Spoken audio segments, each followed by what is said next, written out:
This podcast is a production of Unfiltered Studios. If you would like to know more about joining Unfiltered Studios, please visit our website at unfpod.com for more information.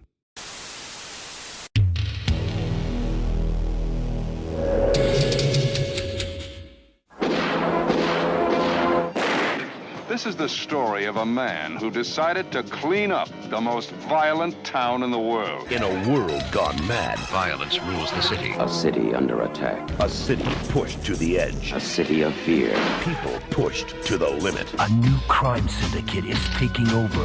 First, they took the streets. Then they took it all. Their methods are brutal. It happened once before. They killed his wife. They raped his daughter. It's about to happen again.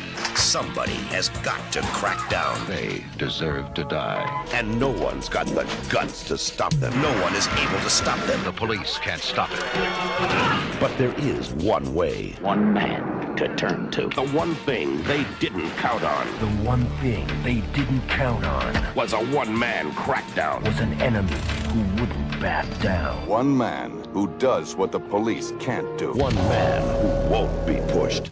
Charles Bronson. Charles Bronson. Charles Bronson. Charles Bronson. Charles Bronson. Charles Bronson. Charles Bronson. Charles Bronson. Charles Bronson. Charles Bronson. Charles Bronson. Charles Bronson and Daniel Baldwin. Charles Bronson. Charles Bronson. Charles Bronson is back. Bronson is back. Bronson's back. He's back. Bronson's back. Charles Bronson. Has it ever occurred to you the president might be the one who wants you dead? Charles Bronson is a cop. A cop on the run. A renegade cop. This cop plays dirty. An uncompromising detective. Sometimes he wears a badge. He begins where all the super cops leave off. For years, he's made his own rules. A man who feared nothing except being afraid. His kind of courage gets people killed. He was haunted by a nightmare, which drove him to the brink of madness. Call him a mad vigilante. He's one angry man with a deadly assignment. He's working to destroy the drug empire. Eliminating the pushers. Looking for a killer. Executing the murderers. Fighting back. Seeking revenge. Exterminating the rats. Bringing justice to the streets. Investigating a senseless massacre. A sensational crime. Every obsession explodes into an explosive confrontation. If the Russian Mafia was after your family, who would you call? Just call Bronson. For every criminal, he's a nightmare come alive. He hunts down the men you'd like to hunt yourself. He's the best there is at getting even. He will do anything he has to. But they wouldn't let him. His was an act of defiance. Charles Bronson has the wilderness and the will to be free. He has a photographic memory. But now, he's been set up. Now he must clear his name. Now, Charles Bronson is out to uncover the truth. Now he's face to face with the filth of the city. Now, he's in the middle of a war. Now, Bronson is their target. And Charles Bronson's the only one who can stop them. And he's running out of time. But Bronson has a hunch. So he's doing it again. But this time, the thrill went too far. This time, he's under suspicion. And this time, he's not leaving until his wish is their command. And it's up to him to stop the madness. The trap is set. Here he comes. The fuse is lit. Bronson is unleashed. When the system of justice doesn't work, Bronson does. When the police can't stop it, one man will. His way. When the courts can't do what they must, Bronson will. When murder and rape are the crimes, Bronson is the only punishment. In the name of revenge, there is just one name. Bronson. Where there is no justice, there can only be vengeance. When there is no justice, this man is the law. When evil becomes above the law, the only law left belongs to Bronson. There is only one law. His. Charles Bronson takes the law into his own hands and squeezes it to death. Bronson will find justice if he has to break every law there is. After all the evidence is in, he'll reach his own verdict and execute the sentence. In the execution of justice, there is no executioner like him. Who are you? Dead. Charles Bronson stars in Charles Bronson, the biggest Bronson ever. Charles Bronson is Jack Bronson. in a Charles Bronson production of a Charles Bronson film, starring the magnificent Bronson as Major Gregory Bronson of the KG Bronson, codename Bronson. You've never seen Bronson like this. Charles Bronson presents Charles Bronson's Breakheart Bronson. The movie that touches the Bronson in all of us. Now let's take a look at a young Charles Bronson's brief stint replacing Andy Griffith in The Andy Griffith Show. Where's Otis? He's not in his cell. I shot him. Well, that's... What? Now I'm going down to Emmett's Fix-It shop to fix Emmett.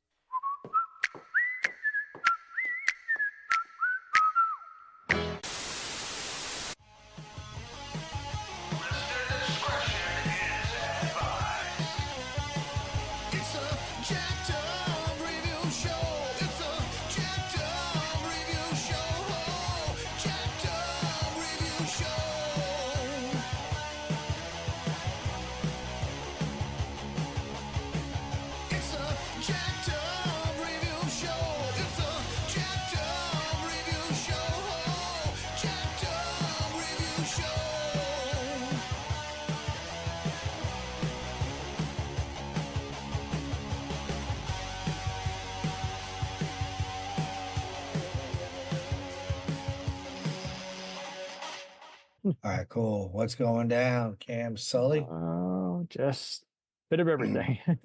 Nice. You've had an okay year so far. So far, so good. The podcast this week in Charles Bronson has had a great year. Me personally, I just lost a job. My company folded and all that, so I'm just enjoying some time off while having panic attack, thinking about where I'm going to work next. Yeah, cheers.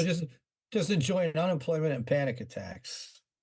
I've had my share of that. I've had some friends who are enjoying their spare time and vice versa. Like, I'm at the point where I'm like, hey, if something bad happens, I got these backup plans that need to occur. Yeah, I'm trying to work on things that I love and doing a little bit of writing and stuff like that. How are you doing today? I'm delightful, and I always love doing these discussions just because having all these invaluable guests on is just making an impact in terms of just seeing why certain topics, still they will always have an endless amount of fandom because it could be either it's a personal pop culture connection, or it could be, I just watch these a bunch growing up and I find something new in it every time. And we've been even doing it, expanding it, where we even look at comics, books, video games based off movies, and it's always a lot of fun seeing which of them actually did something with their material versus wasn't quite there yet, or not a good use of the license. Right. It's very cool. It's cool that all these pop culture podcasts exist, and that there's so many of them that are actually informative and entertaining. I like to think of This Week in Charles Bronson as being informative and entertaining, and not just you guys have been doing it for a while, about 3 years now. It's been about 3 years. We started I don't remember if we recorded on Charles Bronson's 100th. No, we recorded before we dropped the first episode on his 100th, what would have been his 100th birthday. Yeah. 2021, and now it's 2024. We probably should have about 300 more episodes, but we do it when we can do it. Sometimes we go a couple months without doing one. Sometimes we got them week back to back, You guys are on Spotify, and I really think there's a lot of good camaraderie, because it always goes back to, I saw this on in the Antenna Channel days, or I saw this on at a drive-in. Yeah, there's a lot. It's cool because there is a lot of there's a lot of those channels now, like you said, Antenna. Like, we had Robert F. Lyons on recently, who was in Death Wish 2, and he was also in Murphy's Law. But he's was in a billion television shows. Lovely character actor. Yeah. Right. And so, you talk about Antenna TV, Get TV, Me TV, like a lot of the side characters, as well as Charles Bronson, pop up on those channels. So, we're having a lot of fun. This Fox Movies is pretty good. Yeah. So the program's pretty taken off. We just had our biggest guest yet, I think, which was Lindsay Ireland, who is Jill Ireland's niece, who spent her Wow. summers with Charles Bronson and her cousins and Jill Ireland. So we actually had a family member who knew Charles Bronson and Jill Ireland very well, and that was just amazing. She wrote a book called Why Not Me, which because she had some childhood disease that she battled, and she had her own parents and everything, but her aunt Jill was a big part of her life, as was her uncle Charles Bronson. So it was exciting. We got to I mean, that really legitimizes us right there, having she classed the joint up a bit too. Because if you know Jill, like Lindsay Ireland is from Canada, but she looks a lot like Jill. She's a very she's a very classy, very really cool lady, and I mean, yeah, it was a lot of fun. Sweet. I you guys have, I think, aside from personalizing the movies, like, it was cool hearing you talk about, Boot Hill, as well as what a personal connection The Evil That Men Do had for several generations. But yeah, you always kind of put Bronson front and center. Is like, we're decrypting the man. We've known he was the typical. It is always so funny how, for a while, anyone who played a villain in a movie was actually a pretty nice guy, and the leads who were romantic didn't get along behind the scenes. Like, those are pretty common behind the scenes real life tropes. Bronson is kind of one of the many who, just prior to the Denzels and Liam Neesons of the world, is just like, yeah, I'm a cool guy behind the scenes, and I happen to be the anti-hero slash badass hero. Yeah, he was kind of a mystery to people, and I think he still is, and I think that's what makes the podcast interesting. And if you notice, it's funny. I just realized this, but 3 years we've been around and we've not done Death Wish 3 yet. And I think the reason why that is because I wanted it to be different. And it's not that I don't love Many Death have Wish covered 3. it. In all fairness, Yeah, it's been covered by a lot of people, and it's kind of a joke to people. And although I mean, I do want our show to be entertaining, and I do want it to be funny because I do stand up comedy. I don't want to come off. I don't want to come off as some smug hipster that's just making fun of it. Like, I was listening to or this is cool, man, even though I've never actually seen it till now. yeah, like I listened to a podcast and I don't remember the name. And even if I did remember the name, I wouldn't call them out. But it was they were doing it in one of the American Ninja movies, which I'm also a big fan of. And they referred to Steve James as the black guy from American Ninja. Oh, for God's sakes. And really? I was just like, yeah, I was like, no, that's uncalled for. I love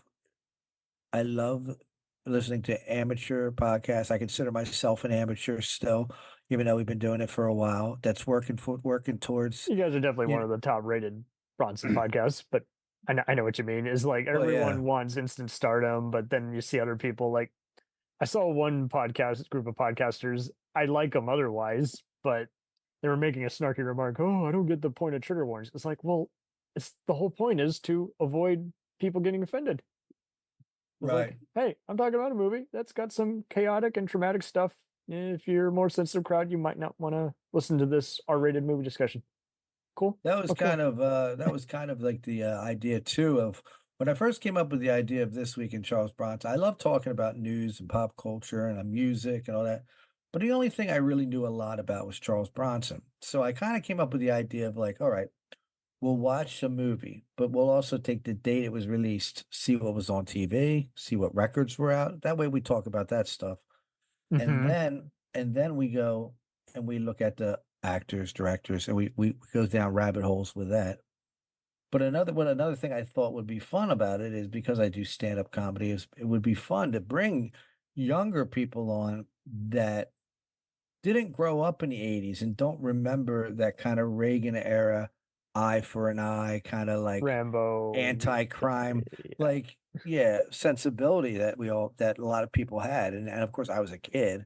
Now I'm older. Of course I realize that's vigilante justice is not the way things should be. But when you watch a movie, back then you watched a movie, like really there was no, and there's a lot of problematic things in early Charles Bronson. Well, in all Charles, That's kind of what's just bizarre about it. Like, he would be, as a disclaimer saying, "Hey, I'm not too crazy about those movies either." But it was kind of like even when Roger Corman had a B movie he wasn't crazy about, or Harrison Ford, disowned a role. It's like it seemed like those rare milestones where audiences weren't affected, they were able to somehow separate and just go, okay, sorry you didn't like working on it, or don't doesn't mean anything to you, but I still want your autograph for this movie because you're really good in it, and like you say, you're gonna always have vigilante justice. You can either political crowd can watch something like Dirty Harry or a TV show like Person of Interest or 24 and just put it aside and just be like, hey, it's still escapism. It's not like it has an agenda saying you need to be like this hero. It's just, hey, the character happens to be a vigilante. That's the deal, and go from there. And I feel like that's the truth. But for some reason with Bronson, I feel like he gets the brunt of the he was kind of the unofficial face. Backlash. Yeah, the backlash from the critics and everything. Like I've read, somebody recently shared a review of Death Hunt on our Facebook page, and from 1983, and the critic said, and first of all, the critic was talking about how awfully violent the movie was, but then he became incredibly violent, saying that Charles Bronson fans probably go home and beat their wives and their children. Oh, my word. Yeah, and I think my podcast and our podcast community, as well as other podcasts like Hard Times on Films, and I'm sure their social media presence, it shows people from all walks of life, from with all different political and social values and ethics, and there's a lot of successful people, a lot of kind people. We have a lot of people that, I work not right now, but I work in a field like in a social work type of field, and where I also like to help people, and we have teachers. It's like people can't separate. We have a lot of really good people in our community, and a lot of smart people. So it's kind of funny that Bronson and his fans got that label on them, back then. Now, I think people understand, I think, a little better that obviously it's art, and it's, it's something that, don't get me wrong. I'm not going to say that I don't laugh a little bit at Death Wish 5 or Death Wish 4. Or, there's parts that are just so ridiculous. Or Conchite, The Forbidden Subjects. There's shit that's ridiculous in those movies. So, but yeah, I thought it would be funny to get people's that really didn't grow up with that kind of, with that being acceptable in a film. Like there's, even when they're edited on AMC, is like, in fact, I recommend many people, if you're going to watch some of these movies, watch them on regular TV where there is nothing else to reference. And so you can at least get a sense of what the movie's going for versus, I'm not sure what this is about. Yeah. Because then sometimes when you take the shocking elements out, but still have most of the movie playing, it is interesting how that can change a bit too. It's like, okay. My favorite scene in Death Wish 3 is, as crazy as that movie is, my favorite scene is simply when he's having dinner with the Jewish family downstairs. Now their name escapes me, and I should come right off the top of my tongue. But he goes downstairs, and two guys are breaking into his car, and he says, "What's the problem here?" And they say, "We're breaking into we're I don't know, stealing his car. What's it to you?" "It's my car." Some wacky. And they're like, "Well, you have to die," and he just blows them away. Like, I could just see a 24-year-old watching that and being like, "Oh my God." That's just, couldn't he have talked? And even me, like, I would have been like, okay, well, please don't steal my car. But I just love that. He blows the guy up with a bazooka. He runs around the street with a machine gun. But that's my favorite part, because he just does it and he goes right back into dinner. Like, it's just, it's it's a little ridiculous, a little far fetched, you know. So, Yeah. but I love that. I love that shit. Just, I mean, I've been obsessed with Charles Bronson since I was about, you know, memory often is wrong. I'd been saying 12, but more recently I've been doing the math, and I think it was more like 13 or 14. But either way, I've been into Charles Bronson. I know I was too young to be watching a lot of those movies. I know my parents were freaked out a little bit. Yeah. I mean, it was even funnier seeing for my generation, just seeing people who were in the video game generation, they'd be watching R-rated movies, and to them, again, they technically shouldn't be watching it at that age, but to them, it was just as over the top and outlandish as like a video game like Grand Theft Auto. So they were fine with it. And I mean, video games is also a good contrast as people still like doing the whole never proven theory of, oh, it must inspire people to be psychopaths. Oh, they like playing violence. It's like, it's not like they're getting off on it. And it's really only a problem if they get ideas, you know? Right. I listened to one of your episodes, Oh, and thank you. it was about video games. I thought it was going to be about the movies, but when I put it on, it was about, and I thought, well, that's interesting. That's something. And I like that. I like when things are a little different. You know, I'm not a big video game guy, but if you want, here's a very interesting fact that I learned from, I believe, a podcast called Exploding Helicopter. Are you familiar with Yes, them? absolutely. I've Yes. talked to them a few times, and many of those action sites, they're all very neat people. And Mhm. I think they're giving a good voice in that they are also reminding you, hey, not just because these movies we're reviewing are made for TV or direct to video doesn't necessarily mean that like they're bad. And Right. Yeah, I like them because again, the word of informative and entertaining.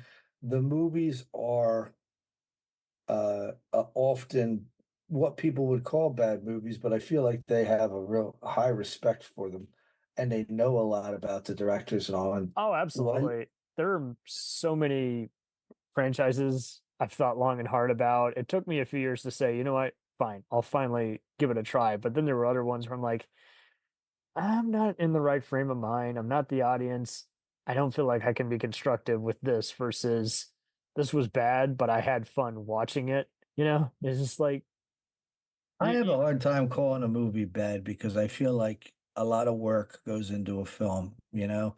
So I always try to see Mhm. the good in it, or what like something to like about it, or to appreciate about the work that was Something. put into it. Yeah. I have fun looking up rare TV trailers and promos, and I try to Mhm. look for those the most, especially TV spots for a movie, because I want everyone to get the general idea of like this is what people saw when they were watching the Super Bowl and this came out, next Yeah, weekend. let me tell you this before we get too far off topic. So the video game thing I learned on their program.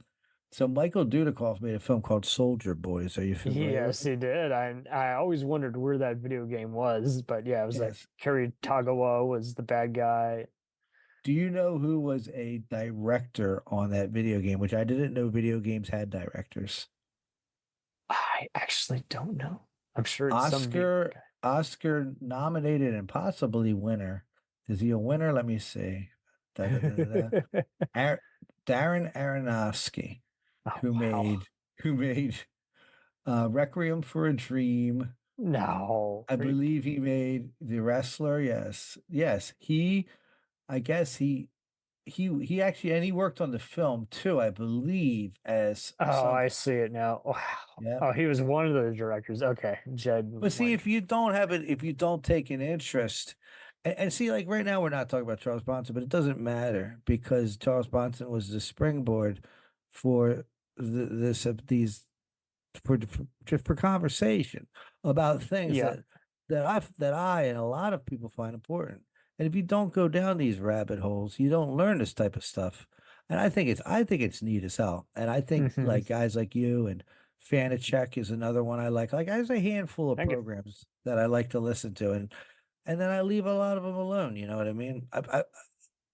I I don't want to mention anybody, but there's been times where I was like, oh, this one does say this and this type of movie I like. Okay, I'll give you an example. Horror movies. Love horror movies. I love them. There's just like horror movies. There's too many bad horror movies, and there's so many horror podcasts that it's hard to find which ones are It's very good. hard to separate it all. Yeah, it's like Mhm. okay, and some people don't like to take a stance, and it's like, well, it's your opinion. Plant your flag. Just say, not my cup of tea or not my favorite subgenre, so I'm not the audience for this.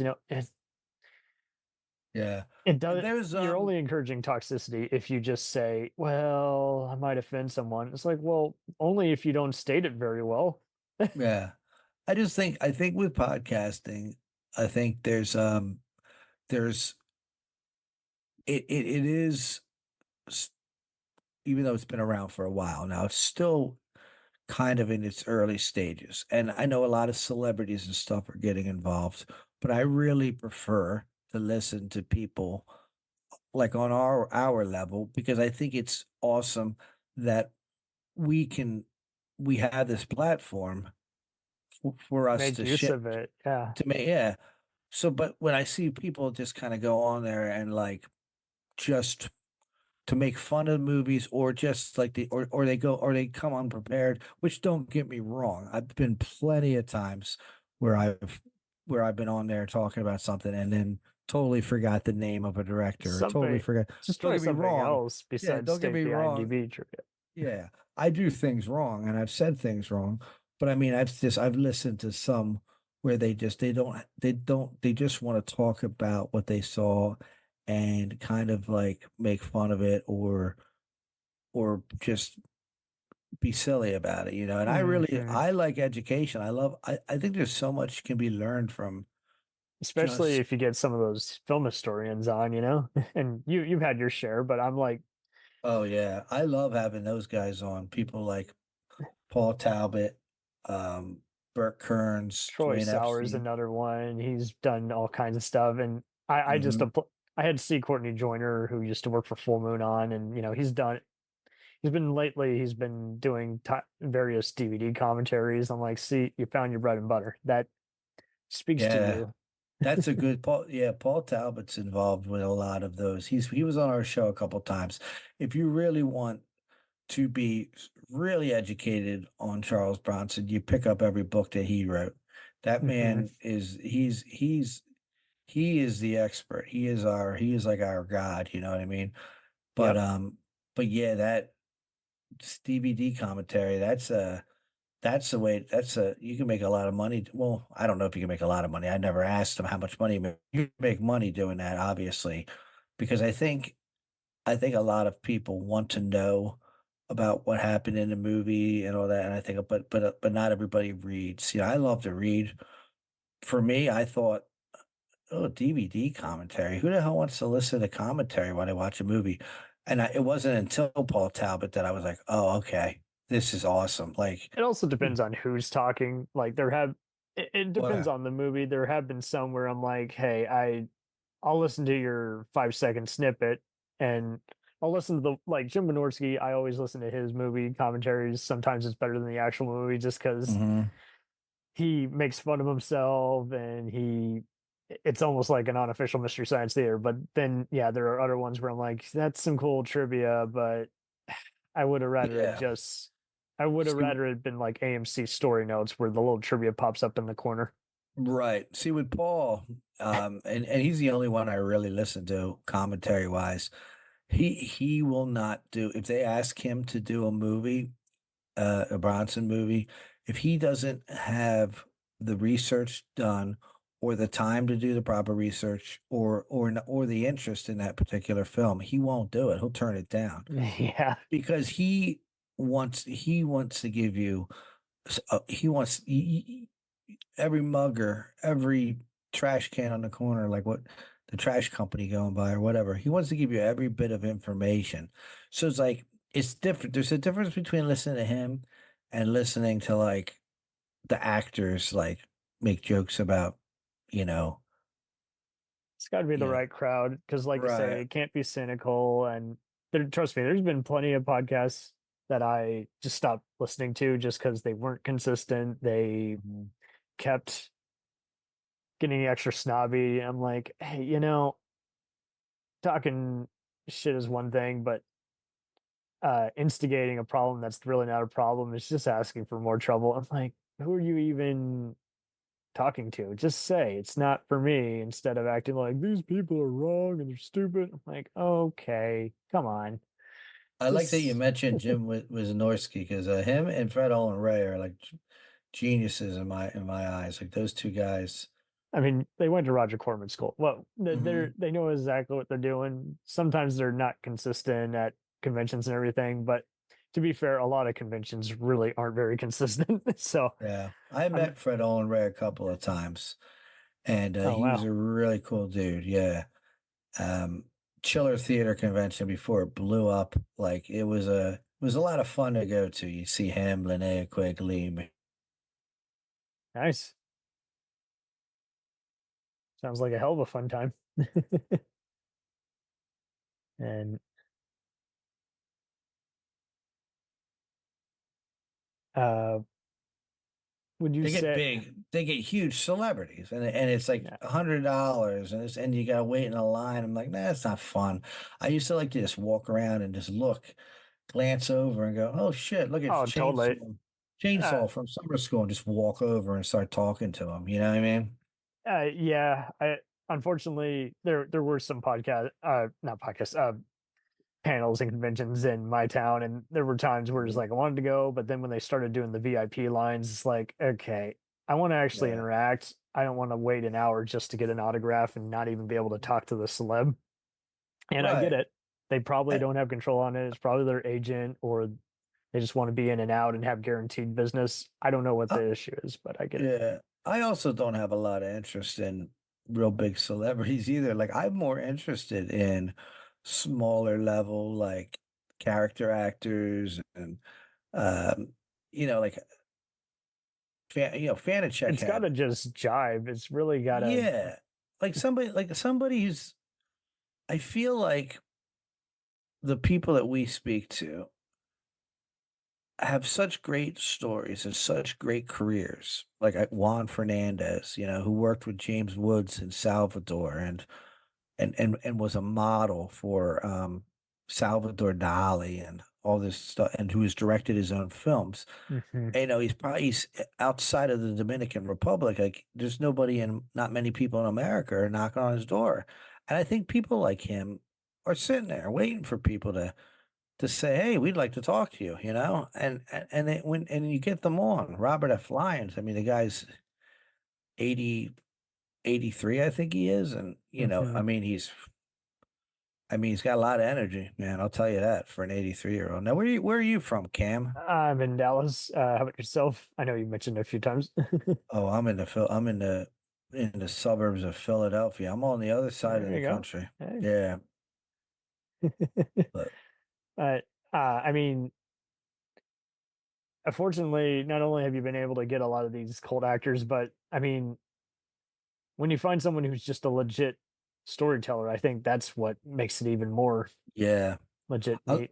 a lot of them, and a lot of them are, because I mean they're in a industry where they of storytelling, and Nothing got mistranslated by a publicist going off of rumors they were hearing just in time for Entertainment Weekly. It is all like it's all so closed off and it's by a lot of the people who lived it and it's not in yeah, many ways podcasts have also and I mean I've been a film history book guy like all my life. Like that's how I right, found all the hidden gems and everything, but also just developed my own what I okay, this is what's considered objectively good. Here's my view on this material. And then blogs were the next best thing. And then when podcasts slowly emerged, it's like, okay, people have a voice now, but like I have learned so much endless trivia that again, you are not going to find on Wikipedia or IMDb. And I think that's why you unfortunately picked a great one in that the people know a lot of cool facts about Bronson, but like even when we did a tribute to him about a few years back, we still is like, I had no idea about that. I thought I knew this about it. There is always an emerging secret, and it's a And pleasant kind. a lot of things too are just being discovered. Like I remember when I was a kid, I would he would seem like such a mystery, but I would search for every book and every magazine and everything I could. And then the internet came out, and and I thought, wow, this is great, this internet thing. But I swear, I swear, like IMDb and Wikipedia, when it comes to like Bronson or anybody like kind of like from back in the day or but before a certain time period, they're really not that.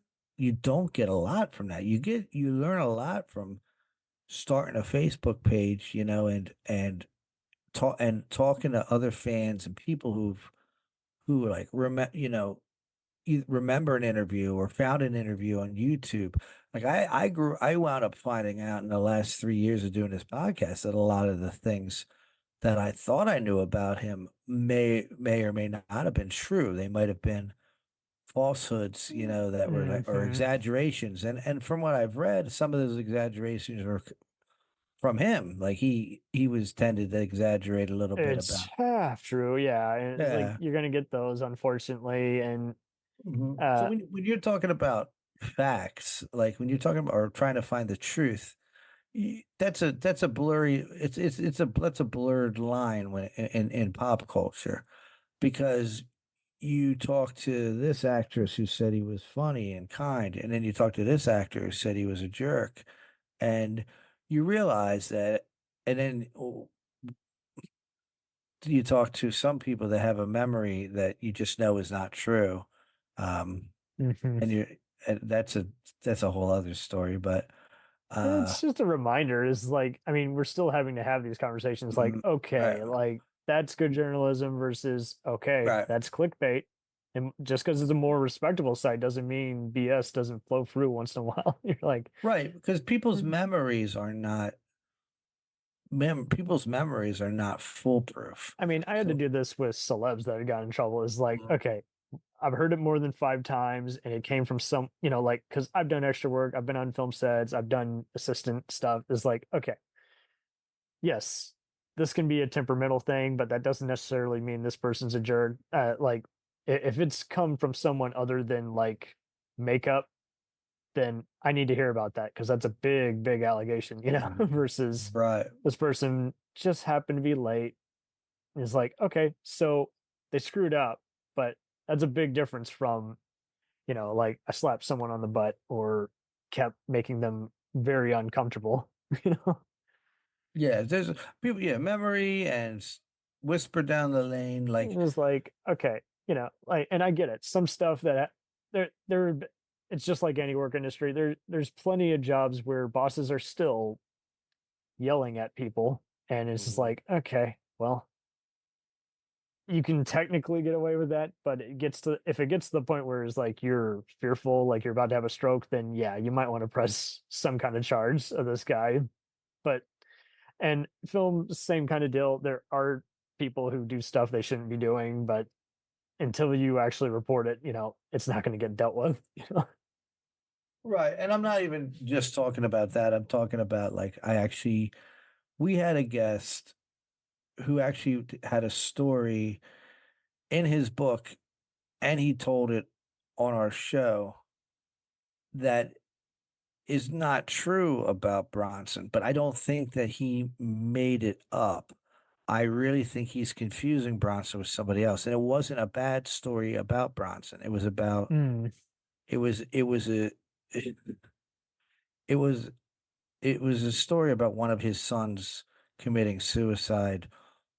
Now he had a stepson who died of a drug overdose, but he seemed to recollect Charles Bronson have a son who killed himself, and I couldn't find this story anywhere.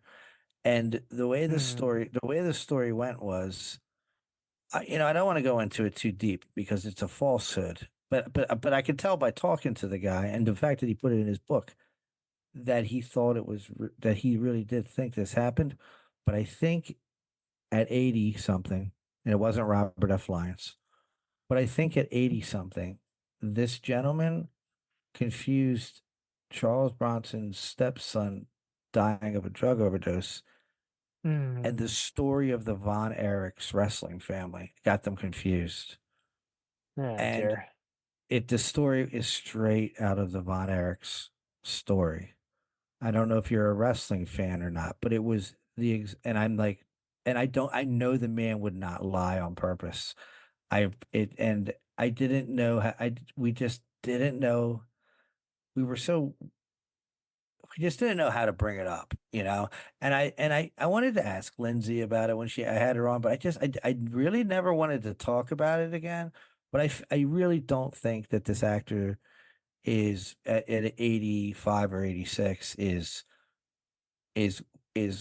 tuning into no nothing personal against your podcast. I don't think he's I don't think he's going to be listening to this. But yeah. So that's what I mean when you're in that search for the truth. You got to take you can only find the best. You can only find the best version of the truth that you can. You know what I mean? Like Hollywood, pop culture, the truth and the legend, they get blurred over the years to the point where you really even a star, if a star writes their own biography, you can't trust their memory, and you also can't trust that they're necessarily telling the truth. You know what I mean? And just because it's repeated a bunch of times doesn't necessarily make it true. I mean, and like vice versa is like, okay, maybe that's not the story, but there's some kind of problem that, until we get a proper deal on it. And don't get me wrong, there's been plenty of other people who were like in a bitter divorce and they said hurtful things about each other. It's like, good grief, do you know how inconsiderate that is? Now you're causing all kinds of other clickbait and rumors to stir up. Right. And that's what I like about my program is I take it I'm a fan first. I'm not perfect. I try to find out the interesting things about the people in the movie, behind the scenes, this and that. But if you want real research, like you got to read guys like Paul Talbot, Mike Malloy, Burt Kearns, Dwayne Epstein. These guys do research, and even then, when you're reading their books, like I'm reading Burt's new book. He sent me the I don't even know what it's called. It's called something. But before the book comes out, he sent me the the thing to rough read. draft. Yeah, rough draft, and the stories in the book are conflicting. This cousin says in 1914, because it's about Shemp from the Three Stooges, yada yada. But then that clashes with this story that happened 20 years later with this cousin. So yeah, it's a fun world to try to navigate, the world of pop culture and film. But I think because we want to entertain, but we also want to educate people so that these names stay alive.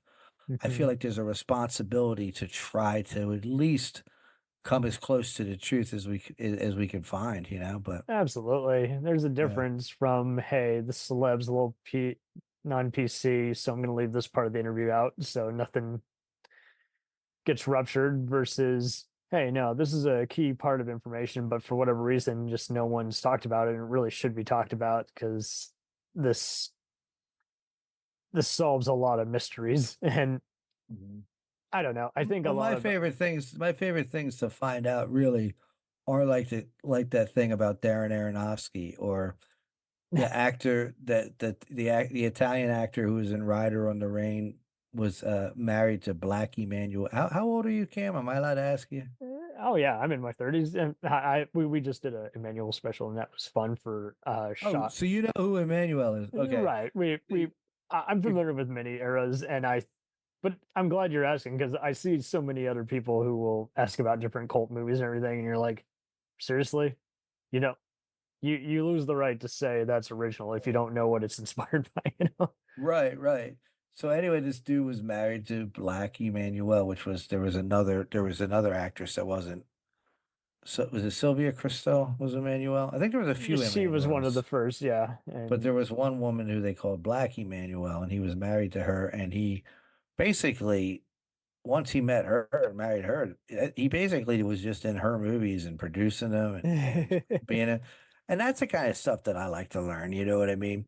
Like I don't like I we do like to learn about Bronson behind the scenes, you know, because it's like with Jan Boyd, she had a really great relationship with him. Seems like he got along well with women and younger people. which is so rare because you hear about some of these other guys. It's like, hey, I don't have to like him as a person, but they were kind of a prude or a jerk behind the scene. Mhm. And I love it when we also we find out not only kind of what made them tick back then is like the minute you instead of just looking at the resume and getting an assumption like, they only seem to do private eye movies or college comedies. It's like, no, there's more to it than that.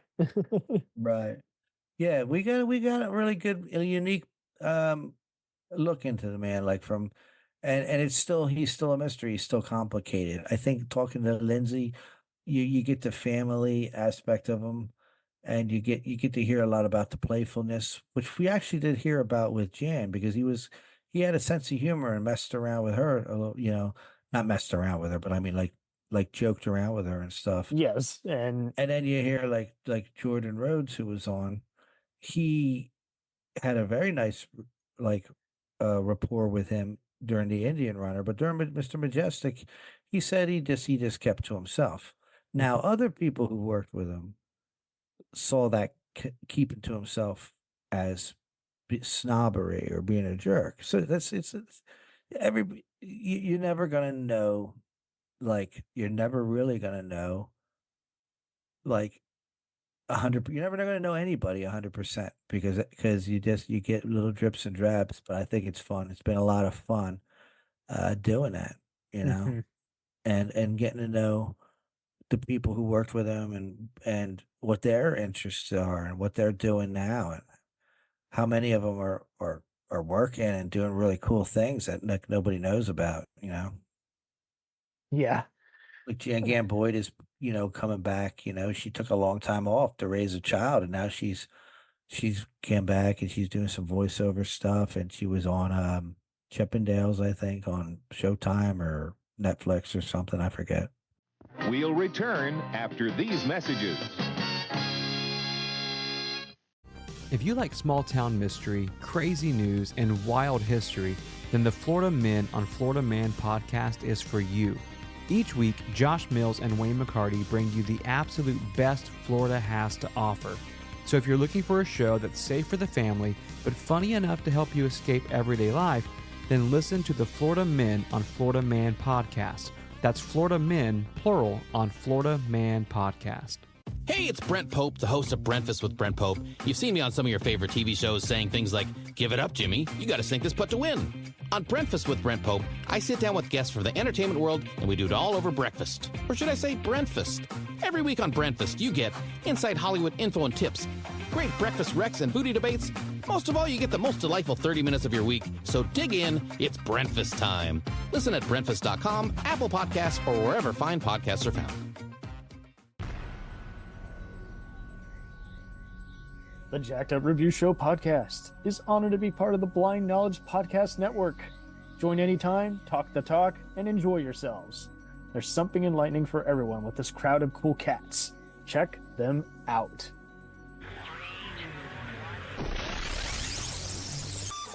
Alan, fortunately, a lot of Bronson's movies are almost always in DVD packs. Sony and MGM have redistributed a lot of them, and there's no shortage of them on cable and movie channels. And I think the nice guy thing kind of, the more people found out about him, and he's just one of those, like, it shields him from a lot of things. Like, he had enough charisma to where no one ever accused him of being not much of an actor. And even though he did have some reasonable range, but it's just interesting also how Yeah, it's like he was kind of just bigger than a lot of his movies, so that helped, I think, in terms of, hey, we can separate whatever the filmmaker's agenda is from, hey, this just so happens to be a Canon Films Yeah. type material. Yeah. He didn't always pick the greatest films, and I don't think he was treated fairly by the critics at all.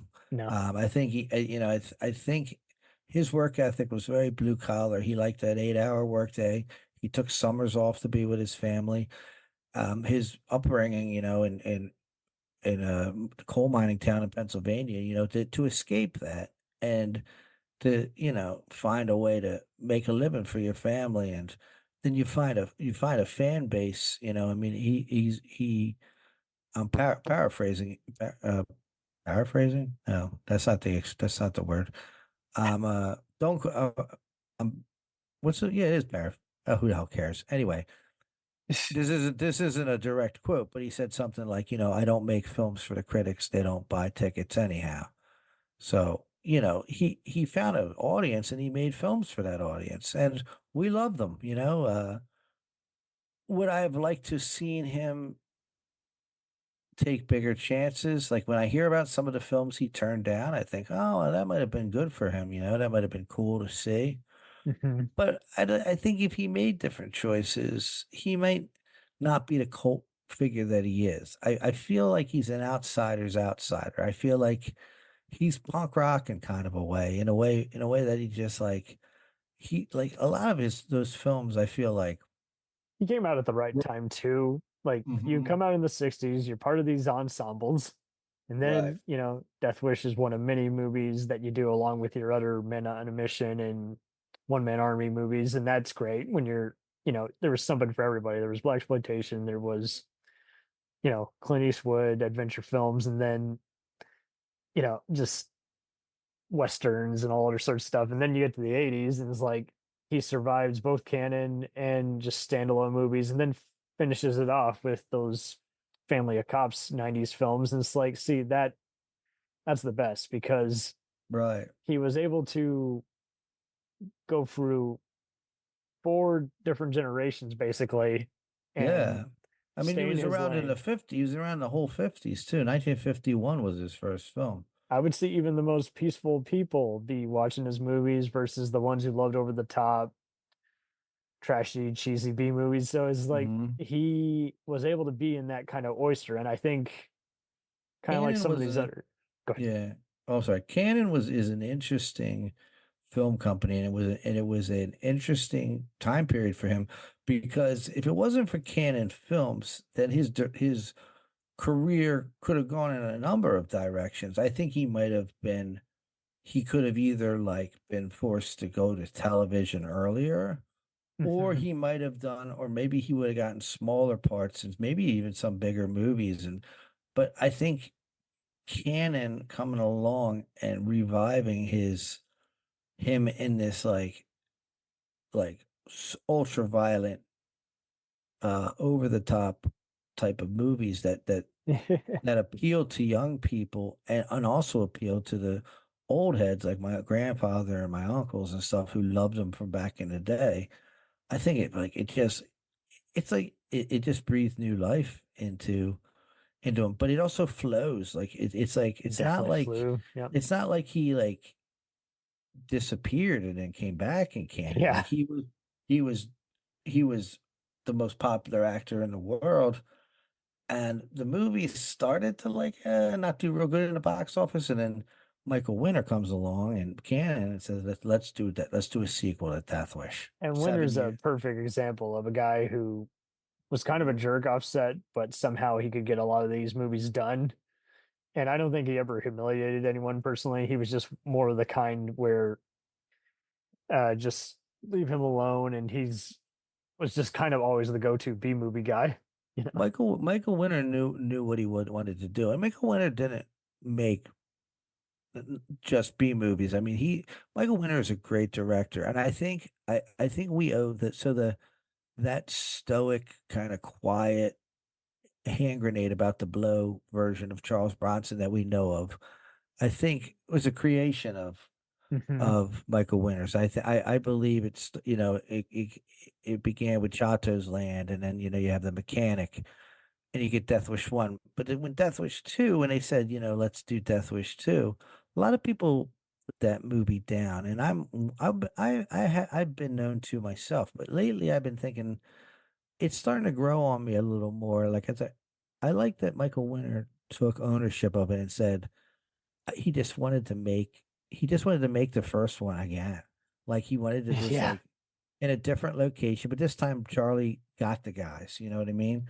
It's all it's almost like I think the reason why the movie turns a lot of people off so much is I think I think we all know, I don't care how sick in the head you are. I think everybody watches it and goes, God damn, does his daughter really have to get raped again? Like a couple of times and then murdered and impaled on a fence. But other than that, that movie's like it's such a laid back. I just recall him having some crazy interviews where it seemed like he was off his rocker, but who, Michael Winter? Yeah. Oh yeah, Michael Winter is a little bit off of his rocker, and the interviews outside after making that movie, you're probably talking about the one where the feminist was very arrogant to her. But I kind of think he had to be defend his. I mean, that movie was exploitive, it was trashy, but it was what Michael Winter wanted to make, and I believe Michael Winter. I feel like Michael Winter, that movie was like and Death Wish 3 were both just middle fingers to the critics. Like I think he got a kick out of. I think he knew the response it was going to get. And I think he got a kick out of it while he was making it, and after he got the response. I just think he was a bit of a screwball like that. Yeah. What would you say?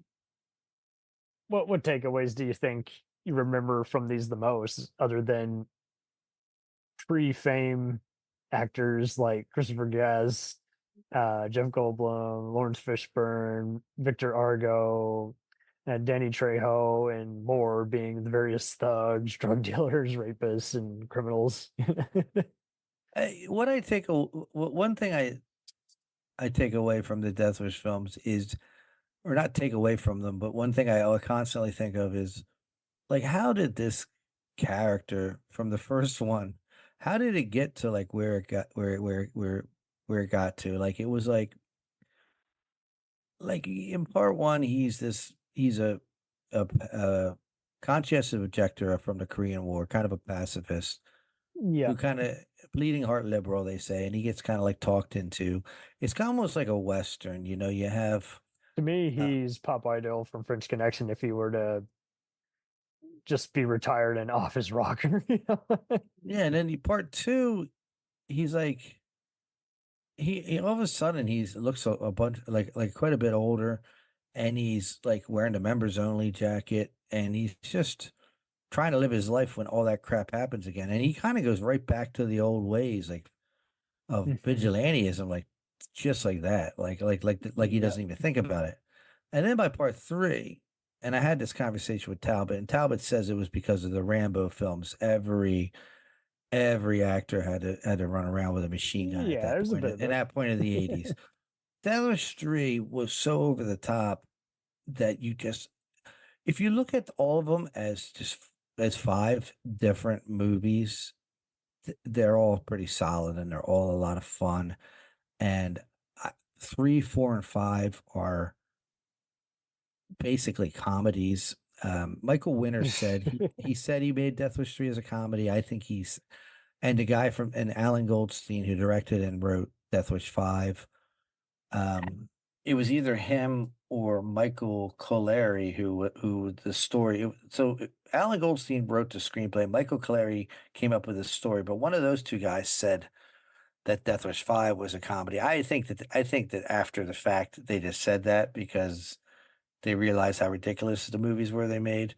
But I mean, they're working for Canon Films that are not being paid the best. Right.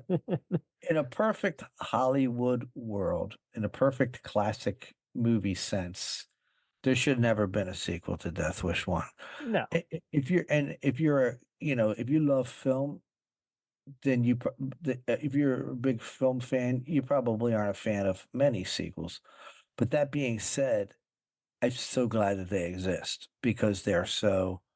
I mean, Death Wish 3 is probably the one reason why, even though not all my friends when I was 14 or 15, maybe not all of them were into Bronson because like I was, but that movie was the tie that binds, like everybody wanted to sit down and watch that movie. So, Yeah, I mean, that's fair enough. I mean, I look at it as this premise was so much bigger than anyone ever meant for it to be. Like, look at it this way: like, Fast and Furious was not meant to go beyond like other than movie free. Like in any other franchise, it would have stopped after that and then probably that's made a the forgettable. best example because how did Look at they become bank robbers and all oh, those things? look at Friday the 13th. How did they get by the end of the run? How the hell did they become? I don't know. Became like James Bond. Like they're in outer space and all kinds of shit. Mission Impossible, same deal. We just thought, okay, Tom Cruise is going to do one of those crazy movies every 3 years, and then they start being way better and getting more ego, and people still go to it even if they don't care for it. But I mean, Friday the 13th, I think is also interesting. Is like you start off ripping off Halloween, and then the fans made it so much bigger than it already was. So then people go for different reasons, and I mean, Evil Dead is another fun one where people who love it, hate it, find it so bad it's good, or just want an indie B movie.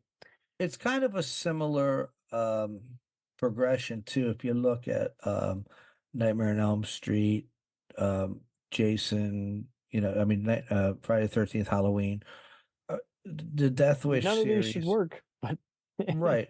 So like when you look at those sequels around that same time period, 85, 86, when Death Wish 3 and Death Wish 4 and all that started becoming kind of funny and it started making a little joke. It was, it was when like that was the same time period that like all of a sudden Freddy was a comedian. You know what I mean? Like you watch you were actually laughing as much in a Friday the 13th movie as you were screaming. You know what I mean? Absolutely. So, and there's actually probably the power of something cinema where you can market it any way and it'll find a buyer. Because Right. I think Twisters is a good example. There were plenty of people who went to it. They hadn't even seen the original 90s movie. It's a spiritual Oh. sequel to it. Shouldn't even be working in this day and My age. my kid and his friend can't wait to see the Beetlejuice movie. They never saw the first one. So It's there ridiculous. you go. I mean, it's kind Yeah. of like you saw a bit of that probably with the new Terminator movies and the Mm-hmm. last Blade Runner. And I'm just like, wow, you haven't Yeah. even seen that one. And then you'd see him say, "Oh, it's too long." I'm like, it's literally as long as any other Star Wars. A lot of them suck. Like the new Ghostbusters, I thought sucked. The Ice Age or whatever the fuck it was called. See, now my Philadelphia's coming out. I'm cussing. It's all good. I just saw Alien Romulus. Fun. Listen, it was a good time while I was sitting there.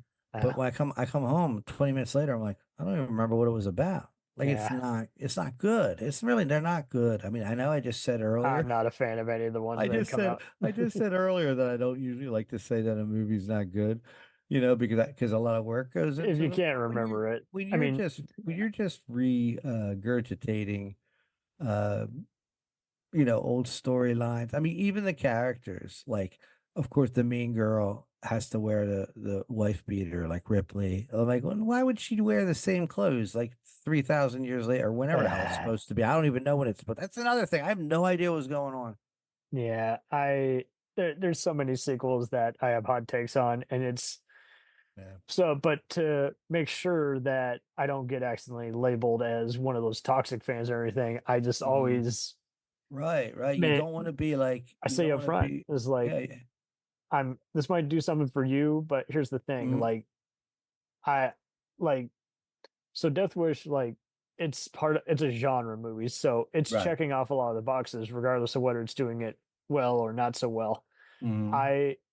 I find that some movies, it's like they didn't even give you the goods, nor did they have any respectable build off. And I'm like, at least have some kind of suspense in between all the different double crosses and vigilante killing. I need, and I don't know, there's other times where people say what people find so intriguing, I find so bland, and vice versa. Like, I'll find this detail pretty cool, and other people are like, oh, it was so obvious. I'm like, yeah, but they've never showed it this way or that way. And I think it also depends on how much pulp novels people are familiar with versus just genres. And there's other times where, I mean, Charles Bronson was also coming into that time where he's fortunately, through all those eras, that's when people are now marketing a movie and saying, you got this star in your movie, so you expect this kind of thing.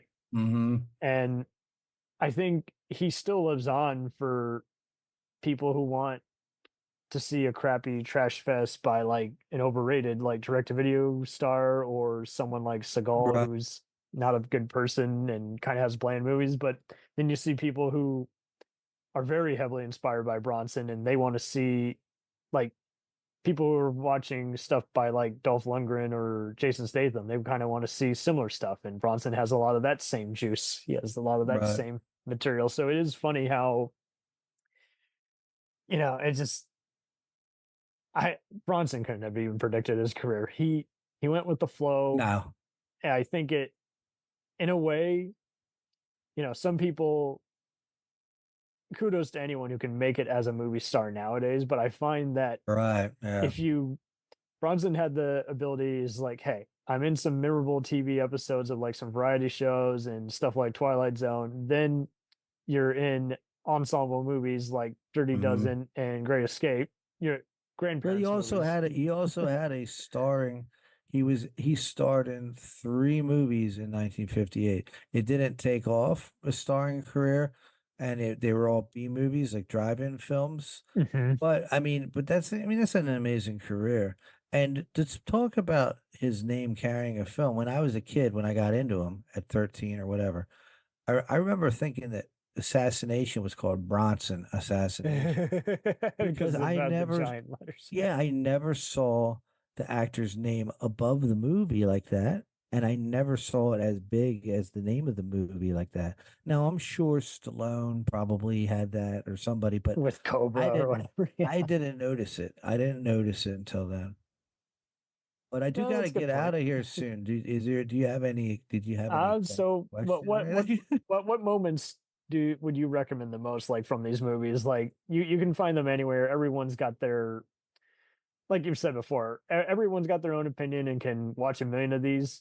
But in a way, these are kind of just critic proof, if you will, because they are just, everybody is coming to them for different reasons. If you like a gritty 70s type film, like where New York City is almost one of the characters, like a Sidney Lumet film or Dog Day Afternoon or like you said, French Connection, I think Death Wish 1 is a decent flick. It still holds up. It's horrifying, the rape scenes and everything, but I think you find yourself rooting for him. I love the ending.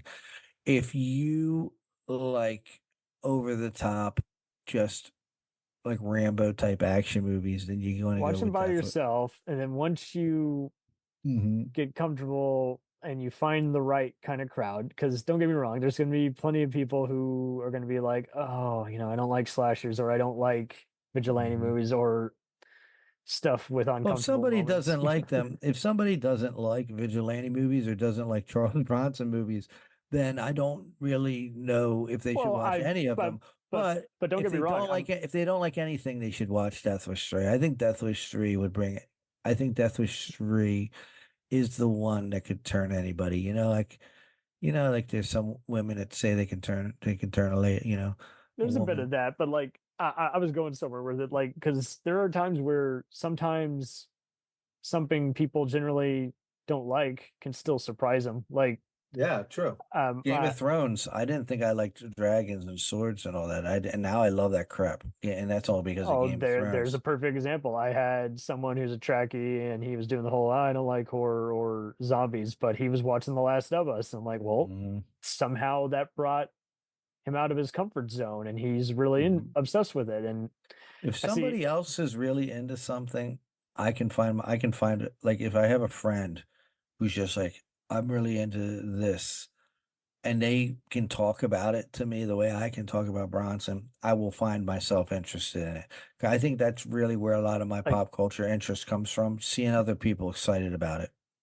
it's a bit of that. Like my mother's not into Hitman movies, but she's a real big fan of Leon the Professional just because it was one of those films that just had an unusual premise and it was very well done. And I think it really just depends on the delivery. Sometimes you just get people out of their comfort zone and they don't realize how they do like a lot of the same kinds of things. It's just people just have to get better at using their words because like yeah, there's all kinds of elements that are shared in other genres and everything. And it's like, well, you might not like monster movies, but you did like, that one Muppet or Simpson spoof or, something like Gremlins or Poltergeist. I think we're just having to get to that point where it's like, okay, we're getting older, but there's something that we saw in this. You didn't just watch this mindlessly a dozen times if you didn't relate to it somehow or find it very intriguing, and sometimes it's just about the delivery. There's plenty of movies where I've tried showing people and they've seen too many movies or films that have ripped them off. So they're just like, I'm not seeing it. I'm like, well, you're seeing a bit of this and it has a lot in common with this other movie that you watch all the time. And we just got to use our words. It's like that. And all I ask is that people don't go on a rant. It's like, who has time for that? No. Right. It's why I don't listen to Jim Cornette anymore. I love wrestling, but like he's and I love his knowledge of wrestling history, but then he just poops on it, poos on everything that's new or you know what I mean? And yeah, I'm just like, now you're making me as a wrestling fan look like a boomer, as the kids would say, so, and it's not, it takes the joy out of things when people shit all over something. And that's what I'll never understand either. Is like, okay, well, was this even earned? Because there's a lot of time where people will just shove something in there. It's like, hold on a second, now you're mixing up your opinion with a fact. That's dangerous, like you're here to give commentary. You should at least give a disclaimer saying, and here's what I think. Okay, cool. Now we know we're getting into it's kind of like a newspaper when don't say, oh, I misreported. It's like, no, that's an editorial, but you put it in the wrong section. Right. And yeah, I mean, Bronson is interesting though, in that like many people have heard about him, and there's some people who I think my father had a funny one where he's like, I fear that dude. This look could kill me. I'm like, he probably could, but the irony is you didn't do anything bad. Yeah, you didn't rob a bank. Right. I think it's part of his allure is that we just didn't know like what He had all was that going on. mystery, and so Yeah. kudos to that because like Robert Bronson, who I saw at a convention, really nice guy, has been basing his whole career off. I'm a stuntman and martial artist, and I'm doing these deliberate B-movie homages that are a tribute to my icon Bronson. Like that's what I'm basing my career off of, which I think is pretty cool because I've seen people do that before where they do their own slasher franchise that's a love letter to all the Jason movies they saw. There's Trekkies who are doing their own Star Trek fan film. Well, I don't talk about that guy. I don't know who you're talking about. I think who you're referring to, the clown. But yeah, I draw the line at speaking of that gentleman. Oh, gotcha. Yeah, if you were at our Facebook page, you would know. No, a lot of people are. I have a little arguments with people about that. I'm actually going to be in. Mike Malloy is doing documentary called Bronsploitation. Mm. And so that gentleman whose name will not be said is not the only one. There was a Chilean, Charles Bronson. Oh, uh, is it Korean or Japanese? I You don't think that? know. Yeah, and a French. I do watch your show, but I did forget that. French Charles Bronson, who actually is a member of our Facebook page. So I'll give him. No, don't get me wrong. I was at part of some action reviewing sites, and it would get awkward there sometimes because sometimes the actors would be in there, and the problem is when you get too many egos in the room, they want you to talk a certain way. And it's like, well, I'm glad you worked on it and had a lot of fun. I don't have anything nice to say, and trust me, I have turned down plenty of screeners. I love my new Unfiltered Studios podcast Right. network that I'm on because our rule was don't talk smack about any podcast. I'm like, see, that makes sense because movies, there's just no changing it. It's not for you or what have you. With a podcast, like word gets around fast, like it's a small town. So I think the other problem is though, is yes, sometimes people like to come into the group and kind of unofficially take it over, and that gets Yeah. old fast because you're like, I'm glad you like this. It's not my cup of tea. Or and I know I would never talk bad about any other Bronson podcast. We got the Hard Times on Film out of Canada. Those guys are really great. Friend of the show, Scott White, has the Burt Reynolds Charles Bronson podcast. It's very strange. Yes, He it just does. goes back and forth from doing Burt Reynolds and Oh, Charles. that's why I like it. Yeah, it is pretty cool. I mean, There's plenty of other great. I like both of those. I like both those actors, and I like Scott's show because they'll actually do an episode on just like a TV show that Bronson was in or something like that. So they even did one on the Mandem commercials too. So as far as I know, those are the other two that I know of. And then there's a lot of there's a lot of Canon film podcasts, which I'm not, I've listened to a couple, but I don't remember which was which, but I don't really listen to, but I'm not putting them down. I just haven't, I put a lot of work into my own to the point where I have like my 4 or 5 that I listen to. So I'm going to start listening to you guys more. But Okay, wonderful. We try to be fair with everybody and we try to make everybody happy. And we have done a few different, the podcasts that I listen to are also like, they vary enough, but there were some that is like, hey, we do only action and we do only horror. And so they would get to that point where it's like, we're going to eventually cover this kind of era. And as long as everybody just kind of keeps it straightforward, it's generally a lot of fun for everybody instead of just, I'm going to go to Wikipedia and copy the first 5 things that everyone's already read. Right. And if you listen to our latest episode with Lindsay Ireland, it's I'm looking forward to it. It's almost like a therapy session, because she was she wrote a very inspiring book, and me and Brad, who couldn't be here tonight, by the way, But certified you guys have a good badass. camaraderie because like you kind of you guys are so in sync. Sometimes you finish each other's sentences. Yeah, and I got the Philly accent and I cuss and he's got the beautiful Arkansas accent, and he's in West Virginia right now at Stacy's reunion. But yeah, what was I saying? Boy, I got like but anyway, but yeah, me and Brad, like we really opened up, and it's funny that where these talking about these violent movies has taken us, down some really different roads, and I think that's really cool. You get to learn not just about the movies, not just about pop culture, but you get to learn about people. These movies sometimes have even been in our lives longer than we realize, and I always have fun with the subgenre movies in general, just because you find out, yeah, this movie actually got unofficially remade, or it inspired this wave of movies, and right. This is where it becomes like the B side of a music soundtrack, where you're like, yeah, this is actually way more influential than you would like to give it credit for. Right. But hey, it's a delight having you on here. And hey, yeah, let me know when this drops, and I'll share it with all our listeners. And if you want to copy the episode, I can do that too. will be dropping in. You won't have long to wait. First week of November for our MVP week. Beautiful. Before I go, I want to remind everybody. Well, this will be after November anyway. But 2 days from now, August 30th, is the 21st anniversary of, I think it's the 21st, of Charles Bronson's death. But it'll be past then when this drops. It'll be near his birthday, his 103rd or 4th birthday. So there you go.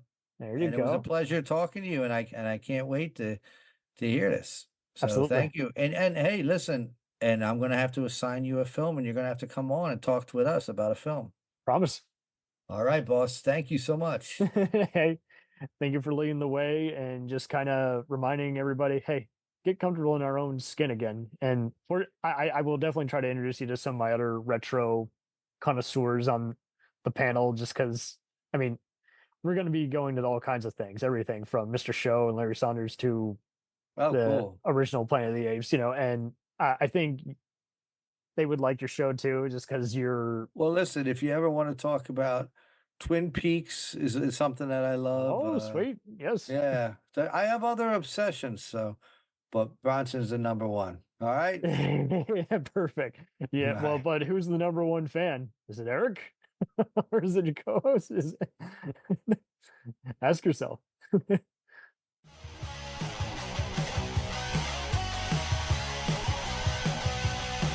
Follow us on the web on Facebook, Twitter, and Instagram. The podcast is available on Podbean, Spotify, iHeartRadio, Anchor, Apple, and anywhere else podcasts are available. Feel free to review our show and leave comments on any of those sites. Thanks a million for listening. It's a jacked up